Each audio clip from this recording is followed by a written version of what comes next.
ਕੁਝ ਗੱਲ ਵਿੱਚ ਗਮ ਦਾ ਤੌਕ ਵੀ ਸੀ,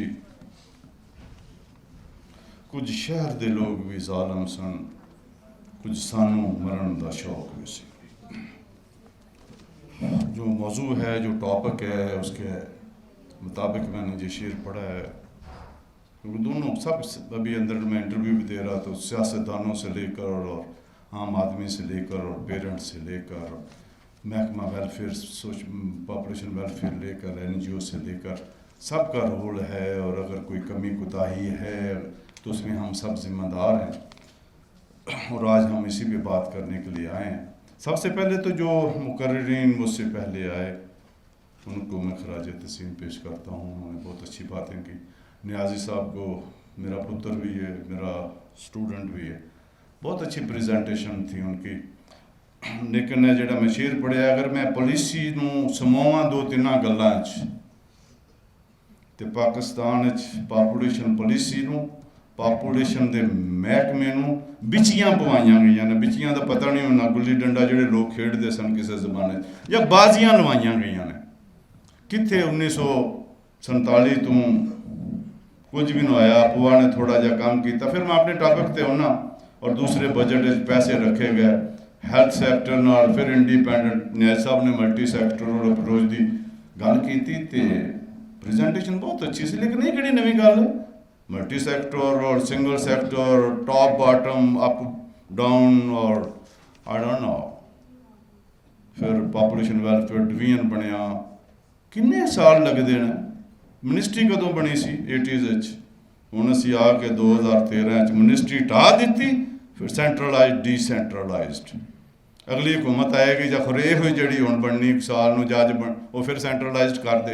تو where do we stand, what is over fat. جو پاپولیشن ویلفیئر ہے, جو پاپولیشن پالیسی ہے, جدوں اسی کسی کام نو توڑ ہی نہیں چڑھن دندے, 6 مہینے سال بعد 1.5 سال بعد انہوں بازیاں لوائی ہونے ہیں, اور جدوں اسی انہوں بدلنے ہیں بغیر اینی امپیکٹ اسیسمنٹ یا پروز اینڈ کین کہ اسی کھٹیا کی تے کھویا کی, فائدہ کی ہویا تے نقصان کی ہویا, تو اسی نواں پروگرام نواں پتن ڈونر نوں خوش کرنے واسطے باقی لے کے ٹارگیٹس دی گل مینوں خوشی ہے.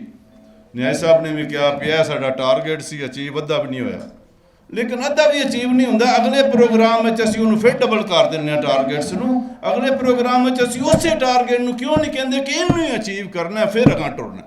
تو اللہ ہم سب کا حامی و ناصر ہو. جنہیں مانگ کے کھانا ان کی کہڑی زندگی ہے. ڈونر تو اسی سب کچھ لینے آ جنہیں فنڈنگ ہے, تو ہوں بھی یہ حال ہے جو گھر یا حکومت کا بھی ہے. پیسے لوگوں کے اسی دینے نے. اتنے 100 روپیہ غریب آدمی نوں دینے, روز آ کے ساری گوڈی بھی کرتا, 100 روپیہ بھی کھلوتا رہتا. اوکے مائی ڈیئر کلیگس, انتہائی قابل احترام علماء اکرام, بہت ہی قابل احترام میری بہنیں, میری بیٹیاں, کیونکہ یہ فیلڈ میں کام کرنا, جنی بھی چنگی نوکری کر لو, جدو بس سٹاپ تے ہوندی اتنے کام شروع ہو جاتا ماشاء اللہ. ہراسمنٹ دا اور لوگوں دیا گلاں وکھریاں. تو میں آپ کو سلام پیش کرتا ہوں, لیکن بہت سی باتیں میں آپ کے ساتھ کروں گا جو کرنے والے ہیں, تاکہ یہ جو درد ہے جڑا گل چ اسی غم دا توق پایا ہے, راواں بڑیاں اوکھیاں نے کنڈیاں تے ٹر کے, آلریڈی بھی ٹردے پے ہو, لیکن کنڈے کڈتے جاؤ تے ٹردے جاؤ. جے کنڈا لگ گیا تھک کے بہ گئے تو پھر یہ پینڈا مکنا نہیں. اور ساڈا اندر بڑا عمل دخل ہے. جنہ تک پاپولیشن اور وسائل میں نہیں کہندا دا ساڈے کول کوئی حل نہیں. گھر شام نو ایک روٹی ہوئے 8 جی کھان والے ہون تو کی ہوئے گا, ناٹ ایٹ آل. پانی دا جو حال ہے پاکستان فیصل آباد دا سارا دا ہی خراب ہے, پنڈاں دا کی شہراں دا کی. تو وہ پین والیاں دا کی حال ہوندا ہے. ہیپاٹائٹس کنے % ہے چیک کرایا جے کدی؟ بوائل ہی کر لیا کرو. ہانڈیاں جو پکاندیاں جے, چول پکاندیاں جے پتیلے بھر کے, تو پانی دا پتیلا بھی ابال لیا کرو. میں سلام پیش کرنا جی. بہرحال میری پریزنٹیشن شروع ہوندی ہے, ورنہ اندر وچ میں کوئی جہاں گلاں کراں گا. ہاں جی کتنے وے جب میں تمہیں آخیا بھی انہوں سیو کرو یا چلاؤ, پھر میں چلا لاں گا. کھولو تو صحیح نا. My dear colleagues, my dear sisters, my dear daughters, highly respectable religious leaders, ladies and gentlemen,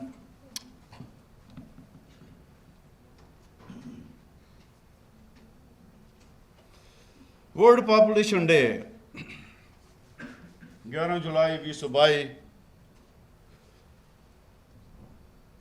Eid आ गई, बकरे गावां वच्छे ऐतकी तो लोगों ने कट्टे भी किए ने। तो असी थोड़ा जिहा आतिफ साहब नाल मशवरा पहले तो चल रहा सी, फिर असी अज की तारीख रखी। पूरी दुनिया population is that important issue, मैनू हुण समझ नहीं आ रही, बट जिवें न्याय साहब ने किया मैं उंज करांगा, क्योंकि अंग्रेजी बोलण नाल तो मैनू नहीं समझ आती। पूरी दुनिया का मसला रहा है, और पॉपुलेशन या फैमिली प्लानिंग नूं असीं समझ लिया कि खौरे बच्चे घटाने ने या बच्चे नहीं होण देने। Not at all. इस टाइम दुनिया ते जिन्ने मुल्क, किन्ने ऐसे मुल्क ने जिन्हां कहा कि अगर बच्चे ज़्यादा होणगे तो तुहानूं यह सहूलतां दित्तियां जाणगियां। दस सकदे हो उन्हां मुल्कां दे नाम? तो बेसिकली एक प्लानिंग है, जिवें तुहानूं तनख्वाह मिलदी है तो इन्ने पैसे जाके आंदी कर्मा वाली आ, तेरे ने तू नून मिर्च हांडी जो भी घर का खर्चा या तू चलाना है, बाकी कुछ बच्चों की फीस, कुछ दूसरिया चीज़ां। तो प्लानिंग तो हर चीज़ की होंदी। जे सवेरे ही ना पता हो, अज मेरा 9 बजे टाइम सी सैमीनार का, मैं 8 बजे तैयार होना शुरू हो गया। कई मेरिया भैणां 12 बजे, 11:30, 11:15 आउंदियां पईयां सी, फिर सीट भी नहीं मिली। तो प्लान करते हो ना, असीं इहनूं गाली क्यों बना लिया? Not at all. Population planning का मतलब है जिवें तुसीं अपने बच्चों की तलीम कित्थे पढ़ाना है, किन्ना पढ़ाना, किवें करना है। इन्नी मेरी आमदनी है, इस बारी मैं किराया भी देना, बिजली का बिल भी देना, मैं दूजे काम भी करने ने। तो नहीं तो जे वध गया कि AC चलाना है तो फिर उधार लैके खाना है, तो उधार लैके खाना है तो फिर इनकम का तो रौला पै गया। लड़ाई तो मियाँ बीवी बच्चों की शुरू हो गई भी अज खर्चा कोनी, अज फ्रूट नहीं आना, या अज बोटी नहीं मिलनी, या अज रोटी। I don't know. Basically planning, population planning जिवें बाकी जिंदगियां दे शोबियां दी प्लानिंग करते हो, एक प्लानिंग है कि किन्नियां बच्चों मैं चंगी तलीम दे सकना, किन्नियां बच्चों मैं बंदे का पुत्र बना सकना, किन्नियां बच्चों मैं दीन दी तलीम दवा सकना, किन्ने बच्चे ने जिहड़े मुआशरे च कह लोग कि इहदा प्यो भी चंगा सी, ये भी चंगा, ये ना कहन कि इहदा प्यो तो चंगा सी, ये कित्थों फलाना पैदा हो गया। गल तो नहीं है। तो पॉपुलेशन पूरी दुनिया च दिन मनाया जाता है, और इस बारी पाकिस्तान के सियाणियां ने, जिहड़े पॉपुलेशन के सियाणे ने, जिन्हां च पॉपुलेशन वैलफेयर डिपार्टमेंट भी शामिल है, उन्होंने दा टॉपिक कह रखे है। तो इस वास्ते मैं इस टॉपिक ते मैनू कहा गया कि तुसी इस मौजू ते बोलना है। बहरहाल मैं ये मौजू जड़ा ए वर्ड ऑफ 8 बिलियन, क्योंकि वर्ल्ड पॉपुलेशन डे न्याय साहब ने पाकिस्तान की बड़ी गल की है, पाकिस्तान की मैं भी कराँगा, शुरू ही मैं इत्थों किया। मैडम तैयबा ने पाकिस्तान के फैक्ट्स एंड फिगर बताए ने, पर किवें, क्यों, किस तरह, इन्हां सवालों के जवाब जिन्ना तक नहीं, जे असी TFR ही पढ़ी जावांगे, असी IMR ही पढ़ी जावांगे, वो भी जरूरी है। फैक्ट्स का पता होवे तो फिर तुसीं कह सकते हो, किन्ने का पता होवे तो फिर दस सकते हो कि वाधे या घाटे, या इनू किवें घटाना है, या इनू किवें बैलेंस रखना है। इस वास्ते फैक्ट्स भी जरूरी ने, जिन्होंं डेमोग्राफी कहते हैं, डेमोग्राफिक फैक्ट्स और पॉपुलेशन स्टडी। जदों दी कि तुसीं मुआशरती, मजहबी, सियासी वजूहात दसते हो कि ट्रेंड क्यों इंज जा रहा है, इनू किवें थले लियाया जा सकता है, तो दैट इज़ पॉपुलेशन स्टडीज़। तो लिहाजा फैक्ट्स भी जरूरी ने, जेडे इस तो पहले पैदा जरूरी होए। और न्याय साहब ने जी प्रजेंटेशन दी, पॉलिसी और प्रोग्राम तो बगैर कुछ नहीं, लेकिन बहुतियां गल्लां तो एक ही गल दसां, पाकिस्तान पॉलिसी कभी भी माड़ी नहीं बनी, लेकिन प्रॉब्लम इज इंप्लीमेंटेशन नहीं होंगी। तो वर्ल्ड ऑफ 8 बिलियन, 8 बिलियन दुनिया की आबादी है। हुण असीं वेखना है कि अपॉर्चुनिटीज़ और चॉइसिस और राइट्स, ह्यूमन राइट्स की भी गल करांगे, असीं रिप्रोडक्टिव राइट्स की भी गल करांगे। यार इनका एरो कितने भयानक, मैं पा लूँ, इजाजत दो। मैं कहता नहीं पर होते, बस है, बस, थैंक यू।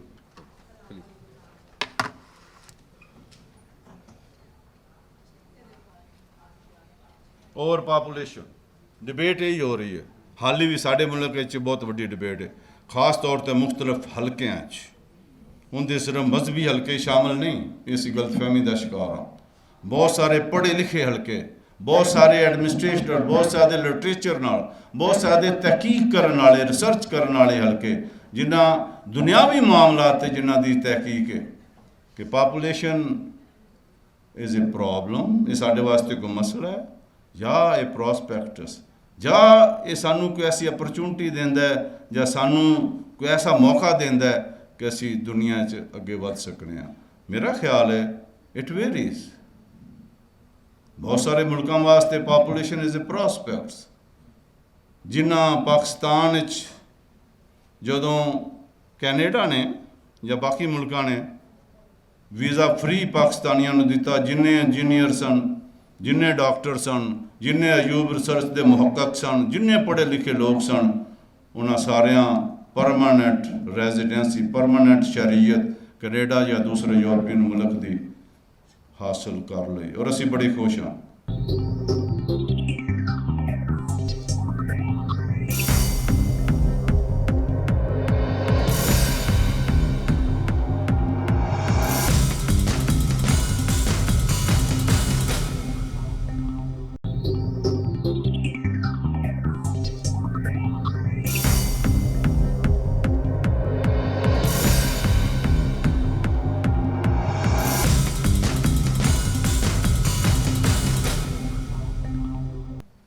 ਉਹਨਾਂ ਕੀ ਕੀਤਾ, ਉਹਨਾਂ ਕਿਹਾ ਕਿ ਸਾਡੇ ਕੋਲ ਤਾਂ ਬੰਦੇ ਹੀ ਕੋਈ ਨਹੀਂ, ਸਾਡੇ ਕੋਲ ਤਾਂ ਬੱਚੇ ਹੀ ਕੋਈ ਨਹੀਂ।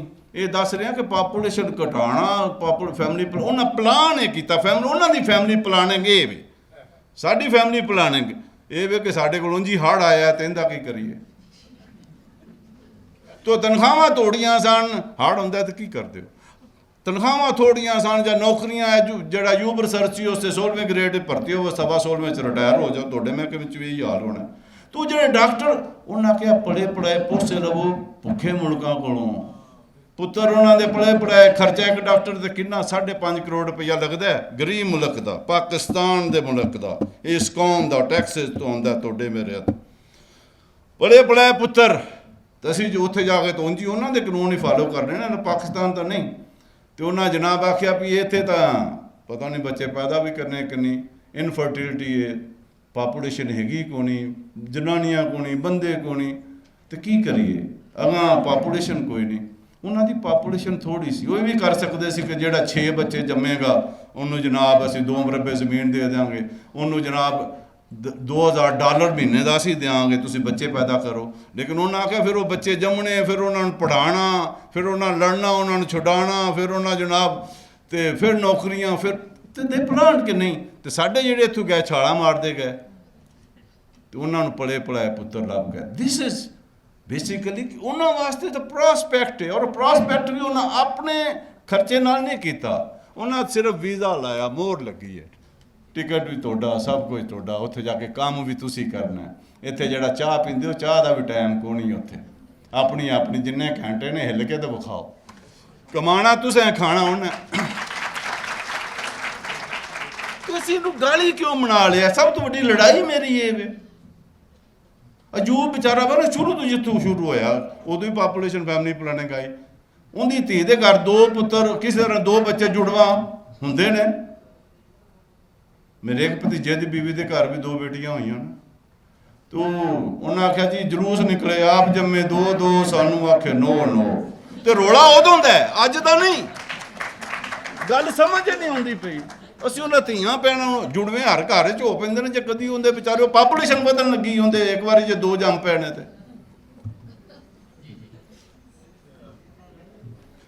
ਤੇ ਪ੍ਰੋਸਪੈਕਟ ਸੀ ਉਹਨਾਂ ਜਿੰਦੇ ਘਰ ਦਾਣੇ ਉਹਦੇ ਕਮਲੇ ਵੀ ਸਿਆਣੇ।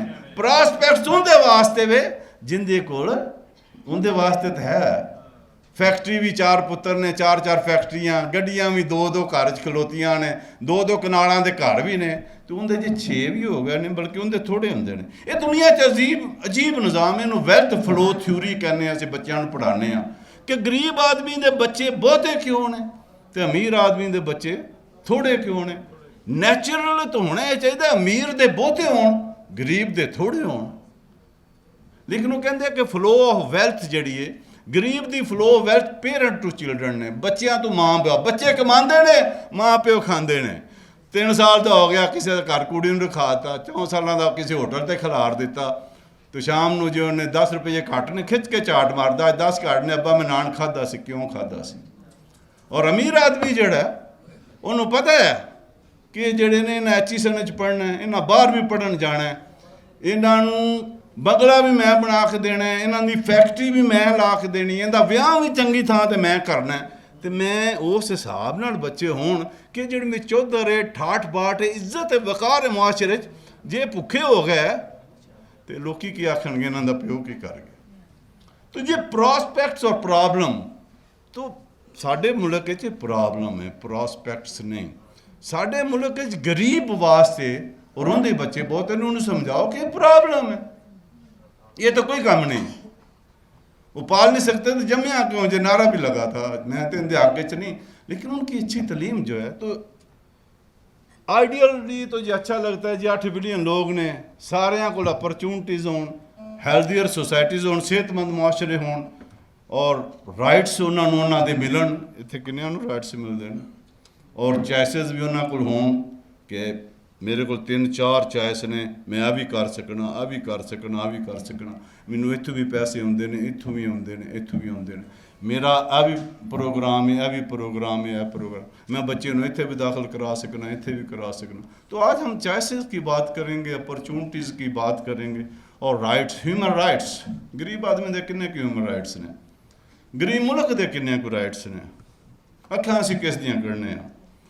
अमरीका ने अगर ये किया है तो जिन्हें मांग के खाना है, या किसी और ने किया है, मैं सियासी बात नहीं करता, या घर भी मैं अगे दसिया कि एक बंदे 100 रुपया देंदे हो, तुहाडी गोडी भी करता रहिंदा, 100 रुपया भी उत्थे खलोता रहिंदा। तो जिन्ना तक असीं इकनॉमिक जिहड़ा साडे रिसोर्सिस ने, और जिहड़ी साडी खर्च करन वाले लोग ने, आबादी नूं छड्डो, जिहड़े साडे अफराद ने, उन्हां च बैलेंस नहीं होएगा। जे खर्चे बहुते ने, बंदे बहुते ने, आमदन थोड़ी है, घर च कर लो, मुल्क च कर लो, किसी लैवल ते कर लो, तो फिर तो गुरबत ने पहरा देना है, फिर तो जरूरतां पूरियां नहीं होनियां, फिर तो घर च लड़ाइयां होनियां, फिर तो महल्लियां जिहड़ियां होंदियां पे लड़ाइयां होनियां। तो ये लोगों को दस्सण वाली गल है कि प्लान कर रहे हो यार, किवें मनसूबाबंदी का लफज उर्दू होंदा तर्जमा है, असीं मनसूबाबंदी नूं कोई समझ लिया खोरे किड्डा को भाऊ है, किड्डा को बघियाड़ है, कोई लड़ाई। तो हर गल की कमेटी पाँदियां जे मेरियां भैणां बहुतियां पाँदियां, क्यों पाँदियां जी, प्लान किया है ना। फिर भी आंदियां जे इस बार मैनू दे, मेरे पुत्र का आ काम है, प्लान है ना, जिन्ना गुजारा होंदा कहंदी मैं आखिरी लैनी है, ठीक यार। What are you talking, everyday life दीयां गल्लां ने, घर ये कोई ऐसी चीज़ नहीं। प्लेइंग फील्ड ईवन नहीं है, बराबर नहीं है। जोड़े तरक्की याफ्ता मुल्क ने और जोड़े गरीब मुल्क ने, जोड़े अमीर घर ने तरक्की याफ्ता मुल्क और जोड़े गरीब लोग ने, उन्होंने वास्ते चीज़ां से ना उन्होंने चॉइसेस इक्को जाने, ना उन्होंने राइट्स इक्को जाने। जस्टिस सिस्टम तगड़ा जोड़ा जस्टिस किवें लैंदा और माड़े का की हाल हुंदा तुहाडे सामने ही। इंसाफ अदालतें चले जाओ, हस्पताल चले जाओ, प्राइवेट हस्पताल तगड़ा चॉइस है ना, और उनके कोल पैसे ने, राइट होंदा, वो किवें लैंदा है। हाँ, और फिर पॉपुलेशन की गल आई डोंट नो, जिवें आई डोंट नो। मेरी बेटी शहर के बेहतरीन हस्पताल मैं उन्हें पहले दिन रजिस्टर्ड कराया, 9 महीने जाता रहा, पढ़िया लिखा प्यो हाँ। केस तो अद्धा घंटा पहले लेडी डॉक्टर ने जवाब दिता, ना सानू फाइल दी। तो फिर उस वे असीं किधर जाते, ये किहड़े राइट्स ने, किहड़े चॉइस तो मैं कर लिया कि शहर का बेहतरीन हस्पताल है। आम लोगों की तुसीं गल करदे हो। धी भी जानी सी, अल्लाह ने मैनू नवासा दिता, वो भी जाना सी। उस वे मेरा की हाल होएगा, मेरी बीवी का की हाल होएगा। इस वास्ते ये जिहड़ा अमल है रिप्रोडक्शन का, मेरी भैनों, मेरे भराओ, मेरे दोस्तों, उलमा कराम, अल्लाह सोना कुरान च कहंदा है। वैसे मैं किधरे शुक्र इत्थे किसी आख्या नहीं, प्रैगनेंसी का नाम लवां लोग कहते मान साहब फैशी फैला रहना। जे मैं किधरे डिलीवरी अंग्रेजी है ना कि, लेकिन कुरान उलमा कराम बैठे ने, गल वो करांगा जिंदे ते मैनू अथॉरिटी है, जिंदे च मैनू चुटरा नहीं सकता। अल्लाह की गल है ना, मैं कौन होना। اللہ نے ایک پریویلیج دیتا ماں پیو نو، ایک رائٹ دیتا ہے، ایک سٹیٹس دیتا ہے کہ انہاں دی عزت کرو، انہاں نال احسان نال پیش آؤ، انہاں دا ادب کرو۔ کیوں؟ جڑے کام نو اسی ایویں سمجھنے لگ لبیڑے ہس کھیڑے مجھ گاں تو ہوئے تو ٹھیک ہے، اس لیے کہ تمہاری ماں نے۔ علماء کرام بیٹھے نے، تسی جا کے لبو نا، کدی قرآن چ پڑھیا جے، کدی قرآن بھی پڑھیا جے یا قرآن چ پڑھیا جے۔ اگر یہ امپورٹنٹ ایشو نہ ہوئے تو میرا رب دا کلام ہے، پہلی واحد کتاب ہے، اللہ سونے دا کلام ہے، جبرائیل علیہ السلام دے تھرو میرے نبی صلی اللہ علیہ وآلہ وسلم تے نزول ہویا۔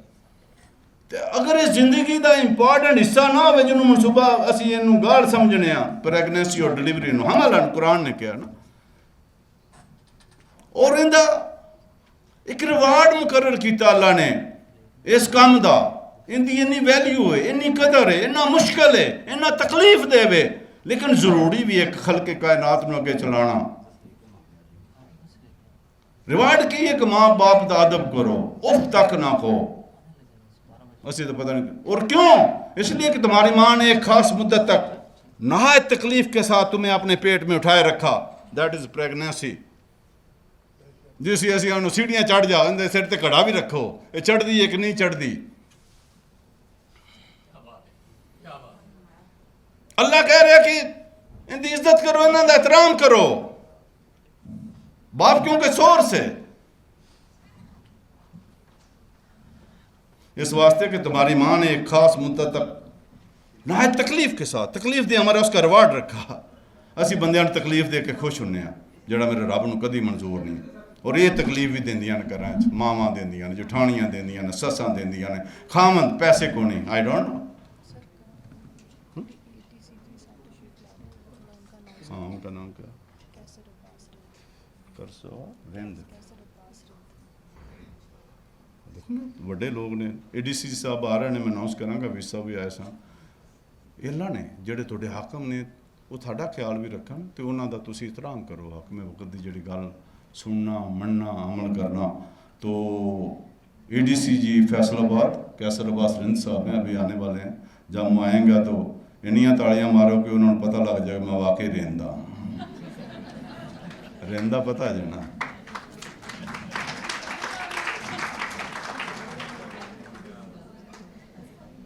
تو اللہ تعالیٰ فرما رہا ہے قرآن پاک میں کہ تمہاری ماں نے ایک خاص مدت تک نہایت تکلیف سے تمہیں اٹھائے رکھا، پریگنینسی، اور اس سے بھی زیادہ تکلیف سے تمہیں جنم دیا۔ تو کیا اس تکلیف کو آسان کرنے کے لیے ہمیں کوشش نہیں کرنی چاہیے؟ کیا اس عورت کا یہ حق نہیں ہے کہ جب وہ پریگنینسی کی حالت میں اس کا فوڈ، اس کی خوراک، ان دے کول او کام نہ لو جڑا آسانی نال نہیں کر سکتی، اور ڈیلیوری کے دوران اس کو فیسیلیٹیٹ کیا جائے، خواہ وہ ویل سکلڈ دائی ہو، خواہ وہ بہترین ہسپتال ہو، لیکن جن دے کول پیسے نہیں، دوجی گل آ گئی، انہیں ہسپتال کتنے جانا ہے؟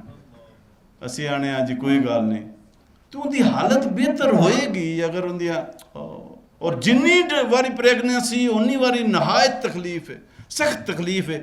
تو اللہ نے یہ تو نہیں کیا، یارہ میری توبہ اگر میں غلط ہاں، کہ تسی اس بی بی نو یہ جی میں دے ذمے لایا تے ہر 6 مہینے بعد، ہر 8 مہینے بعد، ہر سال بعد اندے کو یہ مشقت ہی کراندے رہو، not at all G.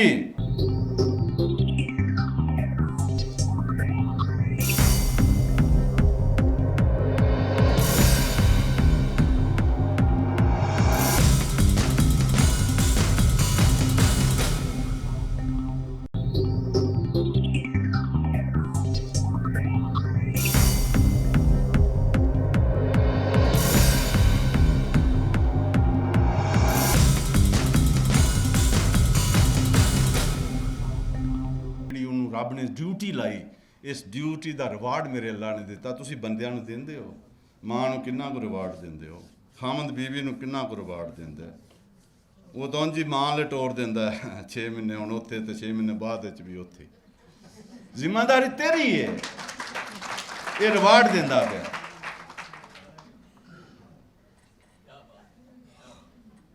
To sir we were talking کہ 8 billion population of the world at this time، حالی اکتوبر ہونی ہے، ਮੈਨੂੰ ਇੰਨਾ ਪਤਾ ਹੈ।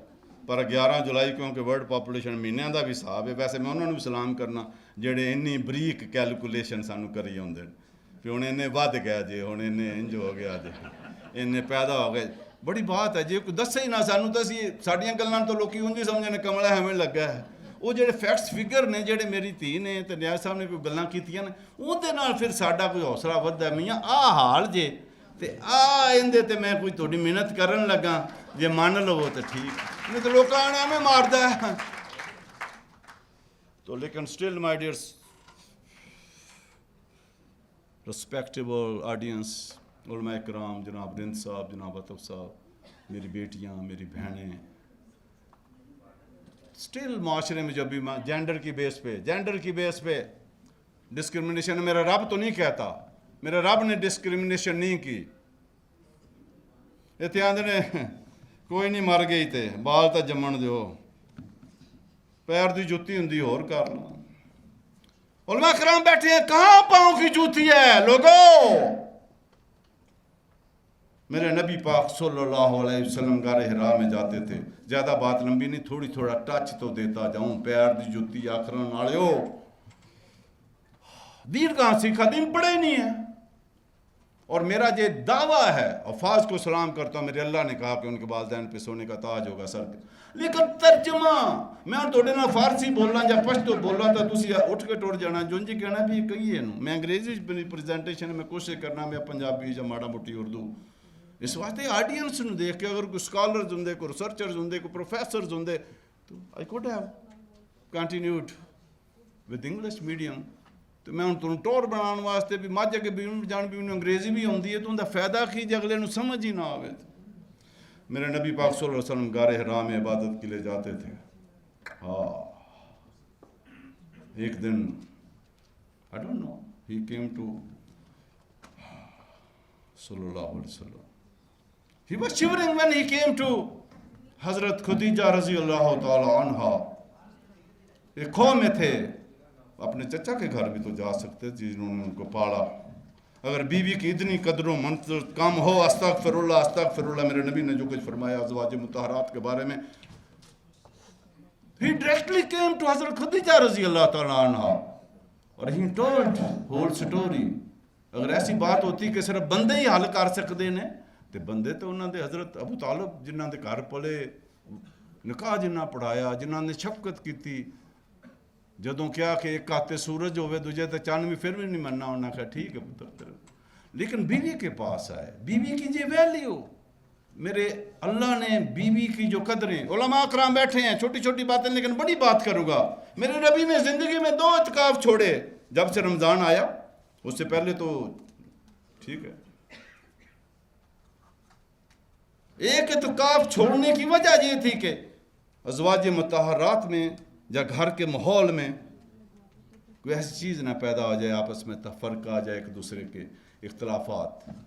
وہ لمبی سٹوری بتا تو نہیں سکتا، پورا بیان ہے جو میرے دین میں موجود ہے۔ تجھے اگر اللہ جو ہے کہہ رہا ہے کہ ماں باپ کے ساتھ، بیوی ہے نا ماں، ادب کے ساتھ پیش ہو، اور بھی بہت جگہ، پھر الصلاۃ وآتوا الزکوٰۃ میرا ٹاپک نہیں، وبالوالدین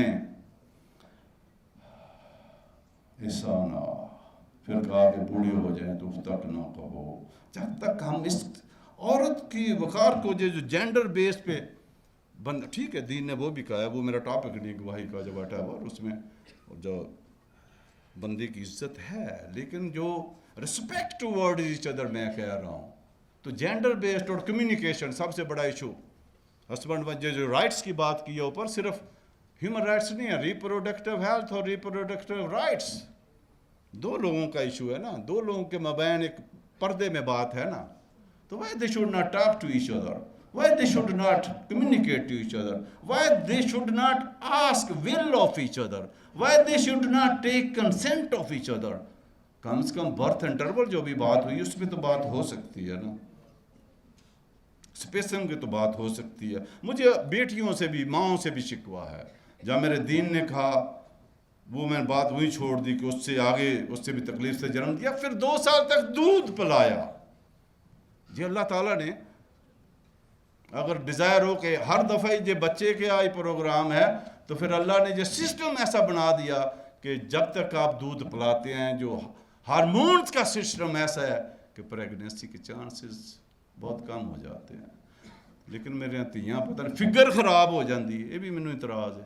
وہ زیادہ ماڈرن اور پڑھیاں لکھیاں نوکری والیاں اور فگر پتہ نہیں کنوں آندیاں نے. فگر تو عمراں بیڑا انہاں گرک کیتا ہے کہ دل ہونا جوان چاہیے عمراں چ کی رکھیا. عمر age is the most important factor. عمر دے نال ٹلنا ہی ٹلنا ہر شے نے.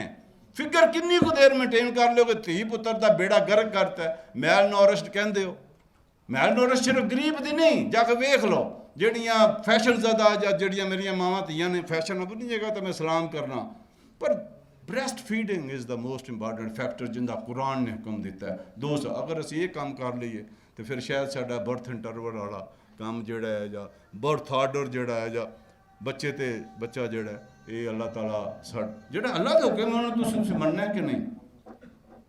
تو gender based discrimination, ethnicity, class, religion کے حوالے سے تو یہ ساری جو ہیں پرابلمس ہیں اور ڈسکرمنیشن ہے, ہیراسمنٹ ہے, وائلنس ہے معاشرے میں. میں اس کو انکریج نہیں کرتا, لیکن وائلنس میل کے خلاف بھی ہے. میں تو جھٹکا بندہ ٹھیک ہے وہ تھوڑا تگڑا ہے, لیکن وہ بھی تاندی میرے بھراواں نے میں سداں پھر انہوں بھی نہیں چاہیے ہاتھ چکے, لیکن وہ بھی آندی میں بھی تیرے سینے تے مونگ دلنی ہے. جے تھوڑی جگہ پیچھے ہو جائے تو شاید گزارا ہو جائے.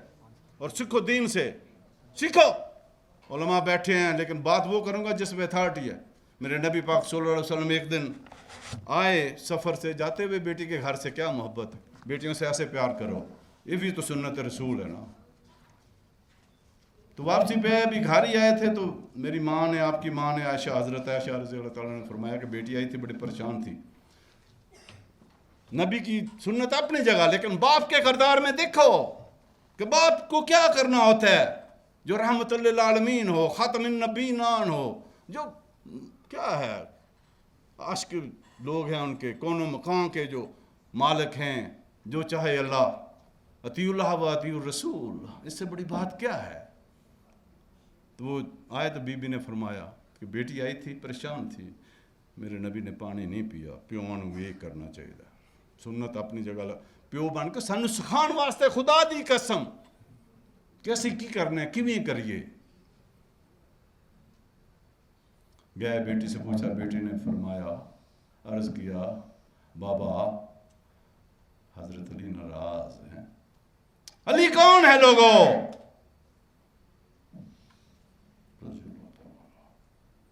کرم لو بچو. میرے نبی صلی اللہ علیہ وسلم نے فرمایا میں علم کا شہر ہوں اور علی اس کا دروازہ. بہت بڑا امتحان جب ہجرت کے لیے نکلے, حضرت صدیق رضی اللہ تعالیٰ کے ساتھ تھے, لیکن کس شخص کی, حضرت علی کو فرمایا کہ تم میرے بستر پر سو جانا اور صبح مانتے واپس کر کے آ جانا. میرا نبی تو صادق اور امین ہے ہی, علی وہ ہے. لیکن اگین ہسبینڈ وائف میں جتے پانڈے نے تھوڑا بہت کھڑک ہو جاتا ہے. فاطمہ کون ہے؟ جنت کی عورتوں کی سردار ہے. آپ سب کے لیے فرض ہے, میری بیٹیوں کے لیے, ہمارے لیے بھی ایک سیرت پڑھیں فاطمہ کی, نبی کی سیرت پڑھیں, علی کی سیرت. تو پھر وہاں بھی کچھ نہ کچھ, لیکن کرنا کیا ماں باپ نے, جا کے ڈانگ سوٹا کٹ لو, اساں نہیں وساؤنی, تساں نہیں رہن دینی. پھر وینے ہاں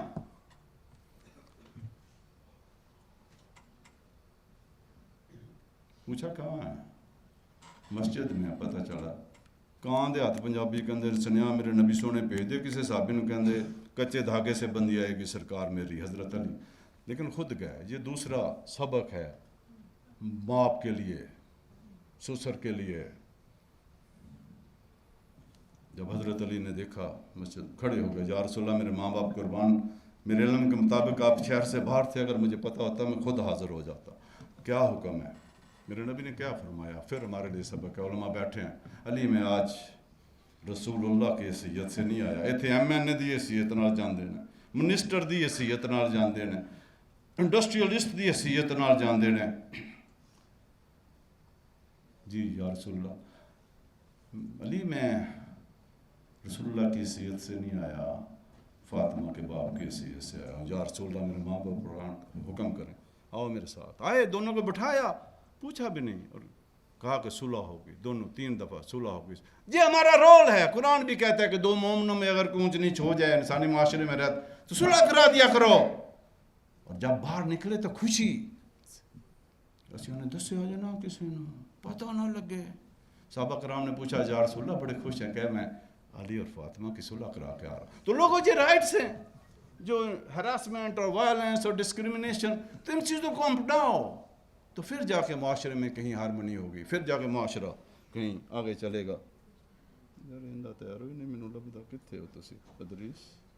اچھا جی یہ believe there must be always be a space for possibility. Again possibility تو ہے، ساتھ آنا ہے، سانس تو ہم نے لینی ہے. رین صاحب پنجابی سمجھتے ہو ایکچولی آڈینس نو ویکھ کے تے میں سے میری تو پریزنٹیشن تو پھر سکالرز دے ہوں اور ان دا پھر امپیکٹ بھی جڑا ہے پاپولیشن ٹرینڈز کو. ابھی میری بیٹی نے جہاں کچھ ٹرینڈز بتائے، نیاز صاحب نے کچھ بتائے، تو ڈیموگرافک چینج کو سمجھنے کے لیے پاپولیشن ٹرینڈ ضروری ہیں. اور اس میں 3 چیزیں ہیں، فرٹیلٹی، مورٹیلٹی اور مائیگریشن. ان تینوں چیزوں سے کسی علاقے کی آبادی کم ہوتی ہے یا کسی علاقے کی ملک کی آبادی زیادہ ہوتی ہے، اور انٹرنیشنل مائیگریشن پارٹیکولرلی. تو اس کی وجہ سے ان ٹرینڈز کو سمجھنا ضروری ہے ڈیولپمنٹ پلاننگ کے لیے. چلو فیملی پلاننگ نہ سے ڈیولپمنٹ پلاننگ کہ اس ملک کی دنیا کنی ہے، بچے کنے نے، عورتیں کنیاں نے، میریڈ لوگ کنے نے، ایکسپیکٹنگ وومن بڑھے کنے نے، جوان کنے نے، تاکہ کنے ہسپتال چاہیے نے، کنے پرائمری سکول چاہیے نے، کنیاں یونیورسٹیاں چاہیے نے، کنے تنوں گھر چاہیے نے، گھراں دا رولا پیا. تو دیٹس ویری امپورٹنٹ کہ جڑا پاپولیشن جنوں اسی سمجھتے کچھ نہیں، جڑے ڈیموگرافک لیولز اینڈ ٹرینڈز نے، جڑے فیکٹس اینڈ فگرز نے، اگر یہ ساڈے کول نہ ہون تو پھر اسی جڑی ڈیولپمنٹ پلاننگ ہے پورے معاشرے دی کہ کتھے کی ہونا ہے، کتھے کی کرنا ہے، کتھے کی چاہیے، وہ اسی نہیں کر سکتے بات. اور یہ نیاز صاحب نے ذکر کیا 2030 دا ایجنڈا ہے سسٹینیبل ڈیولپمنٹ دا، اس دے اسی سگنیٹریز ہاں کہ اسی کام کرنے نے. کہ نیاز صاحب نے تمہیں دسیا کہ حالی اسی ادو اد بھی نہیں کیتا، 2022 آ گیا ہے. تو لہٰذا لیکن ان ریئلسٹک جڑے رنسا بیٹھے نے اسی جڑے ٹارگیٹس رکھنے ہیں، اور پھر پتہ نہیں ڈونر دی وجہ تو یا کی مجبوری اگلے 5 ایئر پلان چ انہوں نے ڈبل کر دینے ہیں. میری سجیشن بڑا ہارڈ ہے کیونکہ ڈونر کہ جنہ تک پچھلے اچیو نہیں ہوندے ڈبل کرن دی کی لوڑ ہے. پھر 5 سال بعد آندے ہو نہیں حالی تو پچھلے بھی نہیں پورے ہو، تو پہلے پچھلے پورے کرو. لیکن اون دے واسطے جڑے ڈیموگرافک ٹرینڈز نے ساڈے واسطے پھر سانوں راہ دکھاندے نے، سانوں روشنی دیندے نے. اور ان دے جڑا ایجنڈا ہے 2030 سسٹینیبل ڈیولپمنٹ دا، وہ کہندے نے ایک تا ترقی ہوئے، ایک تا ڈیولپمنٹ ہوئے، پھر اسٹیبل رہے. یہ نہیں کہ پھر کام تھلے نو ٹر جائے. ان دے واسطے لوگ سینٹر وچ نے. جنہ تک تسی لوکاں دی توجہ نہیں دیو گے، لوکاں دا نمبر کنے لوگ نے، عورتاں بندے انہاں دی ایج ڈسٹریبیوشن، جوان کنے نے، جویں پاکستان آلموسٹ لوگ 62 کے اندر نے، لیکن میں 65 66 کہنا کیونکہ انڈر ایسٹیمیشن غریب ملکاں دی مجبوری ہے. جنہ تک تسی لوگاں دے مطابق جڑا لوگاں نوں امپورٹنس نہیں دیو گے، لوگاں نوں اہمیت نہیں دیو گے، تسی یہ ایجنڈا جنہ بھی ہیں تے تسی پورا نہیں لے سکتے. میں نہیں کہہ رہا، دنیا دے جننے سیانے نے، جڑے سائنس دے سیانے نے، جڑے علم دے سیانے نے، وہ یہ کہندے نے کہ جنہ تک لوگاں نوں تسی نظر چ نہیں رکھدے پیو کنے نے، انہاں دی ایج رورل اربن پنڈاں چ کنے رہندے نے، شہراں چ. یورپ دے تے مسئلے نہیں، انہاں دے پنڈ بھی زیادہ آبادی شہراں دی ہے لیکن پنڈ بھی انہاں دے ڈیولپ نے. جنیاں سہولتاں شہراں چ نہیں ہونے پنڈاں چ نہیں، کیونکہ آبادی تھوڑی ہے، ریسورسز زیادہ نے. ساڈی مصیبت ہے کہ ریسورسز ہے گی کوئی نہیں، منگ تنگ کے ڈنگ ٹپاؤ پروگرام ہے.